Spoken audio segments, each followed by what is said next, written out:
pergunta pra gente e fala assim, não, mas o que dá dinheiro? Cara, essa é a última pergunta que você faz na medicina.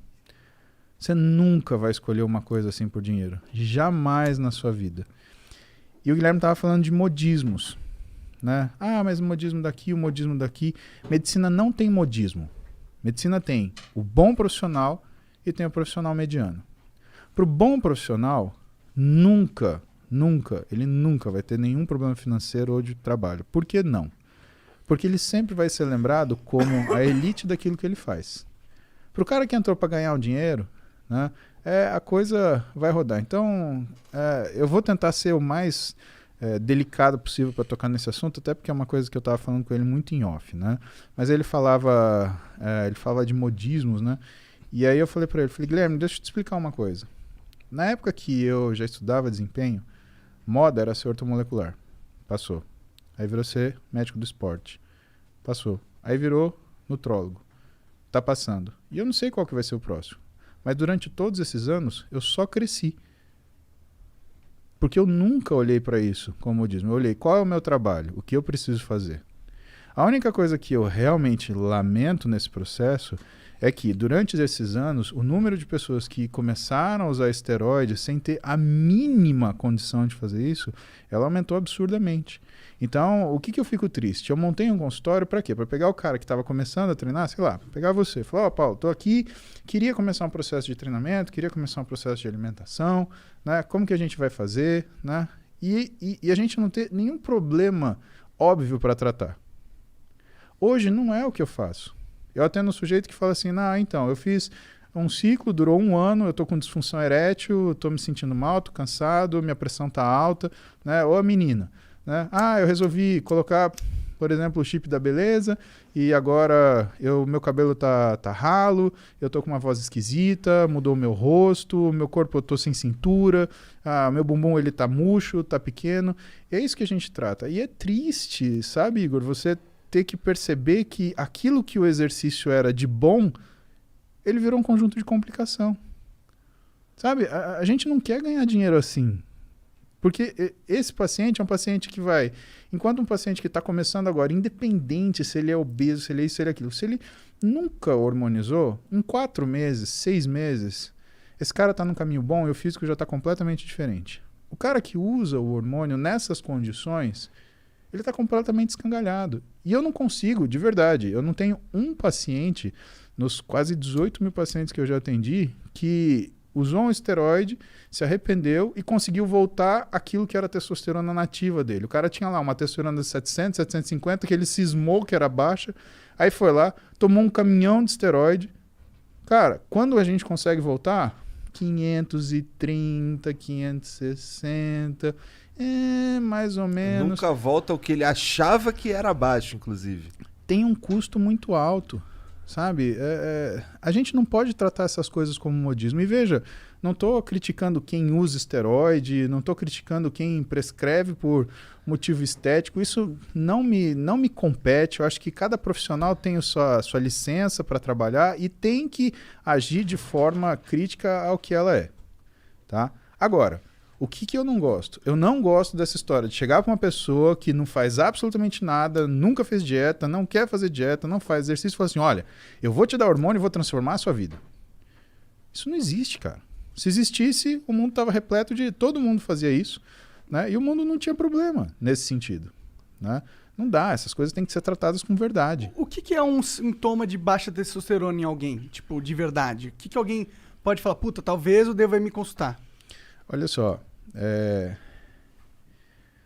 difícil falar baixa testosterona porque muitas vezes, Monark, o paciente ele tem uma testosterona que é baixa, mas para ele é normal. A gente chama isso de RCV, Reference Change Value, né? O que a gente estuda no consultório? A gente estuda o paciente. Então a gente tem uma planilha onde a gente avalia exames a cada 2 ou 4 meses. Então a gente tem uma linha do tempo do que é o exame desse paciente. Então tem muito paciente que a testosterona normal dele é 450. Tem outros que a testosterona normal é 850. Tem aí, tudo aí no meio. Tá? Então é difícil falar o que é o sintoma da baixa testosterona. Eu posso te falar o que é sintomas que você deve procurar o médico. Tá? Então vamos começar um por um. Que se você tiver esses sintomas, alguma coisa você vai achar. Primeira coisa, percepção de que você está mais cansado para fazer as coisas que você normalmente fazia.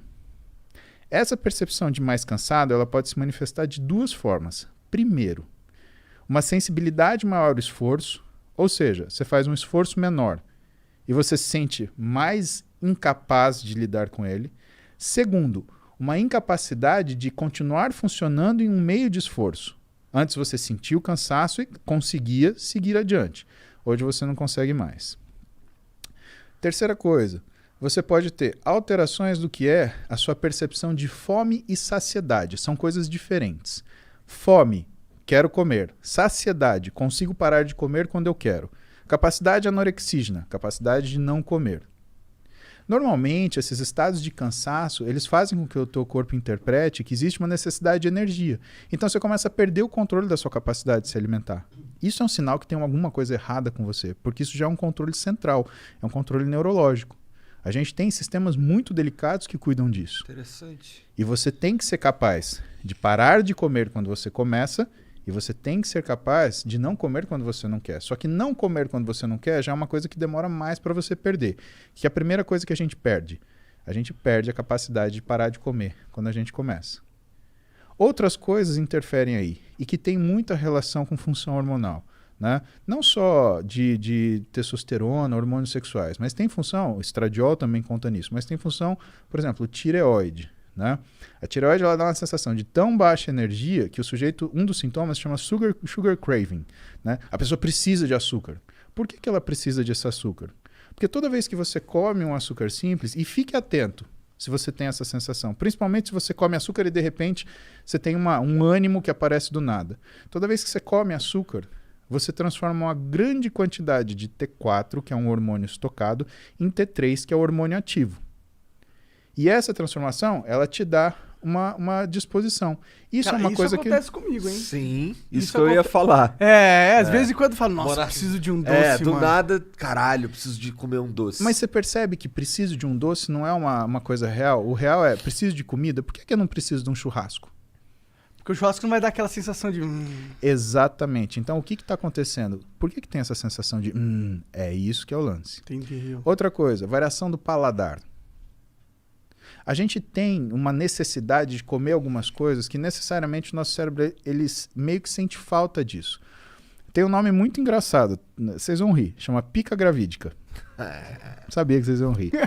Pica gravídica. Ah, não tem como não rir, né? Não Porra. tem. Os dois são bons, tá e é ligado? um nome que, uma parte complementa a outra, né? Que faz sentido, né? Mas, por exemplo, é aquela história de mulher grávida ter vontade de comer tijolo, cabo de vassoura, né? Por que é isso? Isso daí é uma alteração, não deixa de ser uma alteração nutricional e que muitas vezes tem relação com alguma função metabólica que não está organizada. Sensação de mal-estar depois que você come, aquela sensação que você fala, nossa, agora eu queria um caixão para morrer e ressuscitar, né? Isso também é um mau sinal. E eu acho que eu preciso me consultar com você, cara. Cara, tudo isso que você tá falando aí, tirando o lance do açúcar, porque eu não sou muito chegado, não. Mas o lance de... Quando você falou que, porra, quando o teu corpo tá cansado, ele começa a achar que tá faltando energia que tu quer comer, pá. Porra, tu me definiu, cara.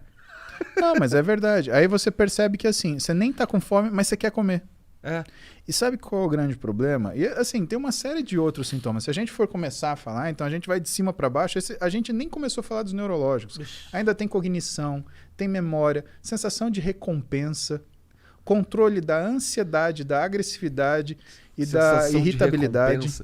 Fala um pouquinho da sensação de recompensa. Sensação de recompensa, a gente está falando do que é a organização de alguns núcleos no nosso cérebro, tá? Então... Porque eu não sinto eu não tenho mais essa parada, tá ligado? Claro que tem, você fica mó feliz que você ganha de alguém no jogo, porra. Não, mas não é disso que eu tô falando. Mas esse é o mesmo Não, eu tô falando de, por exemplo, eu não... Os caras falam pra mim assim, maneiro o trabalho que tu tá fazendo, ou coisas do tipo assim, no macro, não tô falando de um joguinho, tô falando no macro, minha sensação é sempre de indiferença. Blazer. Então você tá falando de dopamina e adrenalina, tá? Isso você vai entender, você nunca mais vai esquecer, tá? O nosso cérebro, ele tem linhas de nos proteger, tá? E essas linhas de proteção, elas alteram que a nossa tomada de decisão. Então existe um equilíbrio muito perfeito entre alguns locais. Vou falar os nomes para você escutar uma vez. Striatum dorsalis, núcleo accumbente, amígdala e núcleo ventromedial do córtex pré-frontal. Esses são 4 que a gente lida com mais frequência, tá? Striatum dorsalis é um núcleo de neurônios no nosso cérebro onde ele fica medindo constantemente os títulos de alguns neurotransmissores. Neurotransmissor, ele é simplesmente uma substância química que transfere uma informação de um elétron de um neurônio a outro. Perfeito, obrigado. E esses neurotransmissores, quando a gente olha isso, quais são os que a gente olha com mais frequência? Dopamina e noradrenalina. A dopamina é aquilo que desperta a tua iniciativa de fazer as coisas. Ela está concentrada aqui na sua região frontal da cabeça, que é o núcleo ventromedial do córtex pré-frontal, por exemplo. Por quê? Porque essa área, Igor, é o grande simulador do seu organismo. Então, se eu te chamar para, por exemplo, comer um ceviche, você simulou peixe cru, não quero. Paulo, obrigado, não gosto. O que não acontece, por exemplo, quando você está bêbado. Né? Quando você está bêbado, o que aparecer na sua frente, você come. Por quê? Porque você está desfrontalizado, você desligou o seu órgão simulador. Mas vamos continuar lá. Vamos pegar a propaganda do iFood. A gente estava aqui, 1 da tarde, 1h30, né? Por que nessa hora a gente jogou um sanduíche na tela? Porque o teu cérebro olhou aquilo e o teu núcleo ventromedial do córtex pré-frontal, ele simulou. Nossa, que bom seria se eu comesse um hambúrguer agora, porque está na hora do almoço. Seu nível de dopamina sobe. Você pega o seu telefone. iFood, hambúrguer. É a dopamina que te move pra tomar essas decisões, assim? Pediu o hambúrguer, beleza? Esse tá funcionando, Igor. Você teve... E aí, a gente vai chegar no lance da satisfação, tá? Só que quando esse hambúrguer chegou 40 minutos depois, algumas vezes, você já deve ter sentido assim, pô, mas eu tava com vontade de comer macarrão. O que é isso? A dopamina subiu, fez você tomar decisão, caiu e sobrou o quê? Sobrou para noradrenalina, que é essa sensação de satisfação mais duradoura, fazer esse meio de campo. Só que quando chegou o hambúrguer, você queria macarrão.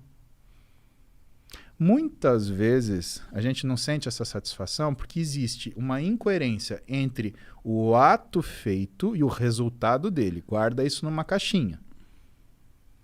Vamos voltar para o striatum dorsalis. Ele está medindo dopamina, noradrenalina. Pá, pá, pá, pá, pá, pá, pá, pá. Ele fala para o nosso núcleo accumbente o que está acontecendo. Ó, o título está assim. E o nosso núcleo accumbente, ele interpreta. Tô bem, tô mal. Exemplo. Tuas filhas vão ficar adolescentes. Aí, com 13 anos, elas vão pedir para você levar elas para Disney e o dólar tá 4,50. Cara, você vai fazer das tripas coração, você vai pagar uma passagem caríssima, fila, lá. Quando chegar na Disney, e assim, ela tá aqui em São Paulo, eu quero ir, porque se eu não for, eu vou morrer, porque todos meus amigos foram, só eu não fui, você não gosta de mim, minha mãe não me ama, eu fui adotada. Cara, é toda... Coisa de adolescente. Exatamente. É. Chegou na Disney, pisou na porra do parque. Ah, essa isso. Aí você quer falar assim, uma porrada. Acorda! Por quê? O núcleo accumbente, ele é sensível a variações hormonais, tá? Num adolescente, o que você mais tem é variação hormonal. Então ele faz essa leitura de percepção de recompensa ou não de uma forma muito inacurada.